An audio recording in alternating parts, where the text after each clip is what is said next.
What's good, people? It is Tony the Savant, and I don't want to say I told you so. I don't want to do that.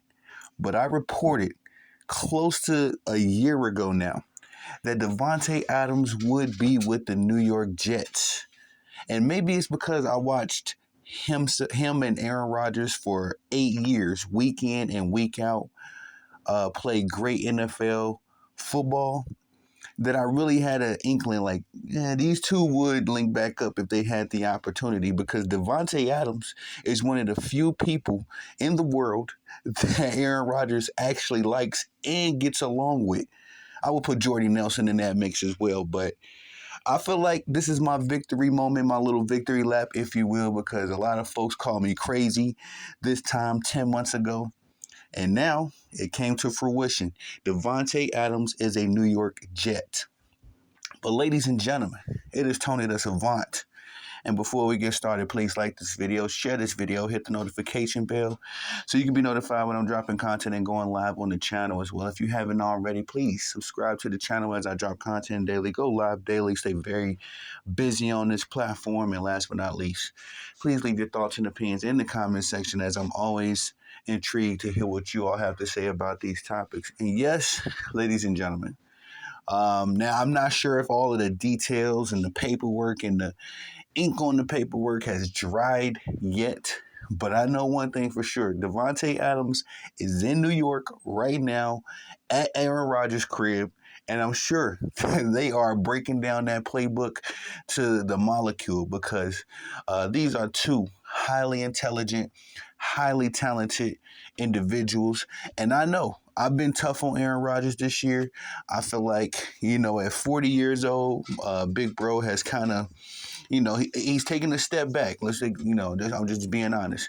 Much as I love Aaron Rodgers, I got to say, for me personally, I have been upset with his performance thus far in the New York Jets football jersey. But I think that there can be a rejuvenation in his, I guess you could say his drive with the arrival of Davante Adams because, again, I've seen Aaron Rodgers play with many guys in Green Bay. He did not take a liking to all of them. Jordy Nelson was probably the first dude I've seen Aaron Rodgers get along with.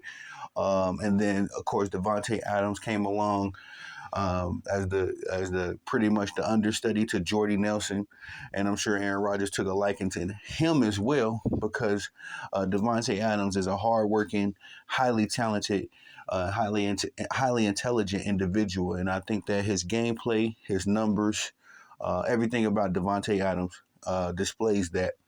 But the situation that he was in, and with the Las Vegas Raiders. Folks don't probably know, but it was simply and only because of Derek Carr. Davante didn't get his money in Green Bay. It wasn't because he and Aaron Rodgers had some sort of issue. Now, to speak on Aaron Rodgers' situation, Aaron Rodgers wasn't exactly transparent, as far as what he wanted and all that kind of stuff during his last few years in Green Bay. He kind of played the Brett Favre card of kind of, just I'm in this year, I'm out, I'm in, I'm out, so it was a lot of drama for sure going on, and I'm pretty sure Davante found it annoying a little bit, but he did desire to play with Derek Carr. I believe he and Derek Carr played football in college together, and so they have a good rapport. But there were just things that I was seeing over the years that made me realize that, Davante probably, he more than likely wants out of Las Vegas, mainly because they did not have a winning culture with the Raiders. And I'm not saying that they can't. They have a lot of instrumental guys over there. I know the new coach, Antonio Pierce, I believe it is. He's doing a good to decent job rallying his troops. Max Crosby, generational talent. But Davante was the odd guy out just because he was the one dude that was probably one of the higher names on the roster that wasn't drafted there. Probably didn't really buy in completely to what they were doing, considering that he played winning football with my Green Bay Packers. I could tell you that Davante Adams is a winner, man. He loves winning football games. He's not so much about his numbers. He, but there was plenty of games with us. He didn't really put up the great big numbers all the time. But the fact of the matter that the Green Bay Packers, especially when Aaron Rodgers was there, we were running the NFC North. We were in the playoffs every year. So that gave Davante Adams ample opportunities to put up those said big numbers. And, when you don't have those opportunities in the first place in regular season games, then you ain't even in playoff contention. And on top of that, you're in the AFC West with the one team that keeps winning, not just football games, but Super Bowls as well, with the Kansas City Chiefs. Nah, I know that was too much for Davante Adams' psyche. He is not a loser. He's not one of them kind of guys that just goes somewhere just because he can get the money. I'm positively sure Davante Adams is good with his money, but at the end of the day, he's a winner too. And so he and Aaron Rodgers, I think that was that combination, if I remember right, was the best combination in the NFL during their time together. Maybe I think Julio Jones and Matt Ryan, if I remember reading that right, or it was one or two combinations that was probably better than, not better, but more productive than what Aaron Rodgers and Davante Adams But the fact of the matter, if you're a top three combo in the NFL for multiple years, you're going to have a chemistry. You're going to have some familiarity there. And I think that's going to translate well for the New York Jets. I just want to say this as well. And no, may I mention, I didn't say this at the top of the video, but Davante Adams was traded for a third-round pick.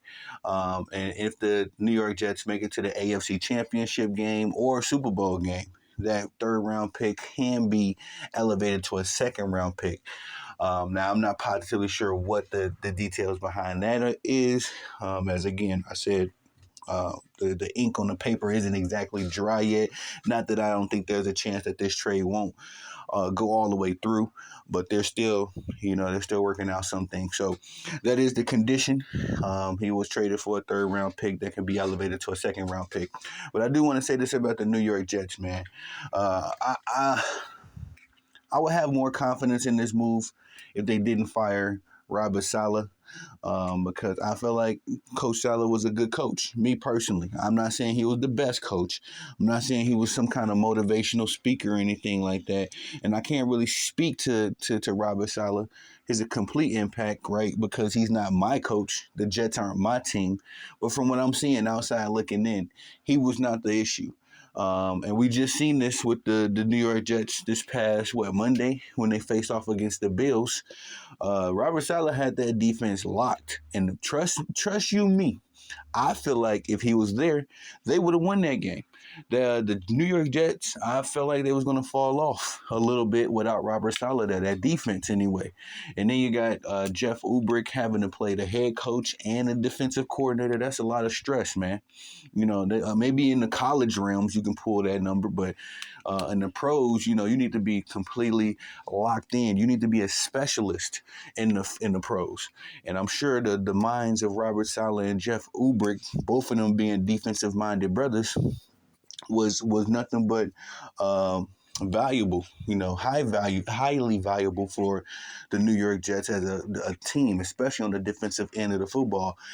I do truly believe that the firing of Robert Saleh was to cover up, a lot of the flaws of Aaron Rodgers, cover up a little bit of the half a step that he lost. And this decision, I don't think it was made by Aaron Rodgers. Of course, I don't think Aaron Rodgers really had anything to say, although it didn't seem like him and Robert Saleh got along. This seems to me like Woody Johnson, the owner of the New York Jets, who's been all in the press. I mean, I'm seeing Woody Johnson in the media like I see Jerry Jones in the media.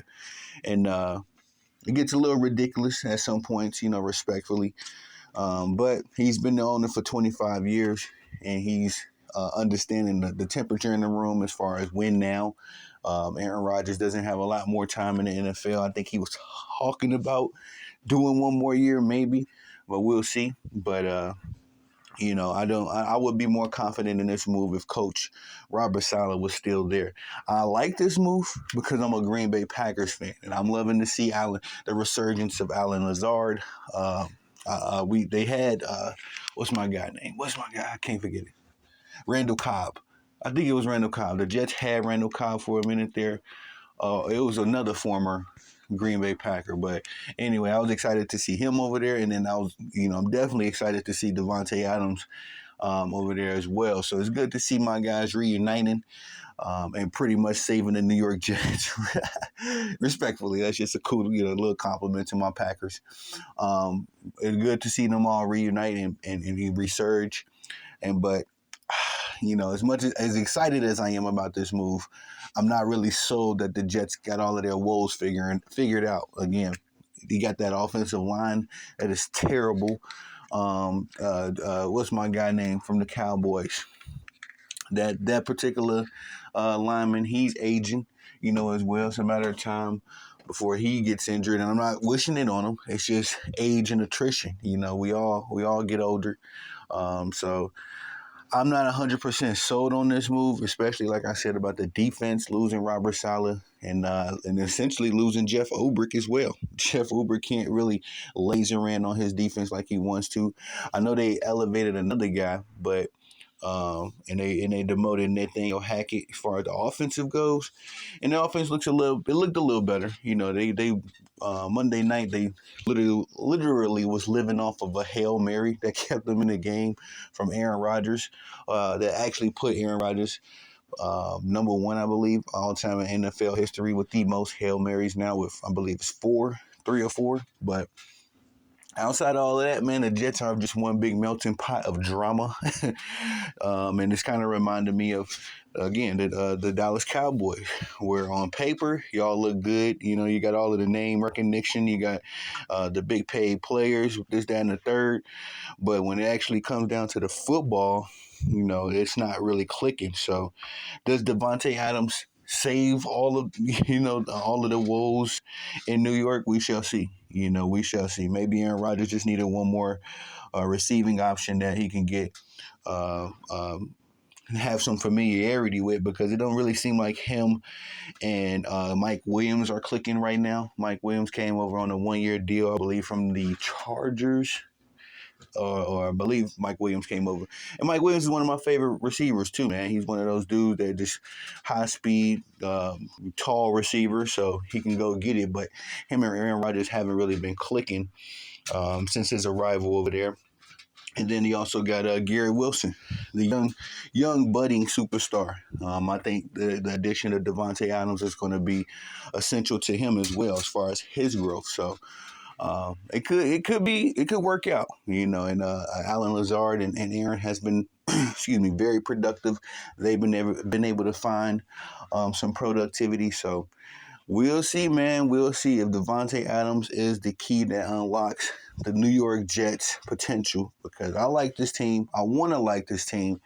But 6 games in, a record of 2-4, and losing some ugly football games to like the Broncos and even the Bills, unacceptable. Again, the Bills, to me, I think they're decent. I believe in Josh Allen, and they actually got some good weapons. They just got Amari Cooper. I got to make a video talk about that too. But they just, I feel like they got more potential and more weapons than people are advertising, between Keon Coleman, Khalil Shakur, and the new guy, Davis, back there, Ray Davis, I believe it is. So they got some guys, on their roster. It's just about everything coming together and clicking. But it's the same thing for the New York Jets. So we will see, man. We shall see if Davante Adams is the key. But that's all I got for y'all on this one. Please like the video, share the video, hit the notification bell so you can be notified when I'm dropping content and going live on the channel as well. If you have not already, please subscribe to the channel. As I drop content daily, go live daily, stay very busy on the platform. And last but not least, please leave your thoughts and opinions in the comment section, as I'm always intrigued to hear what y'all got to say about these topics. I am Tony the Savant. Peace.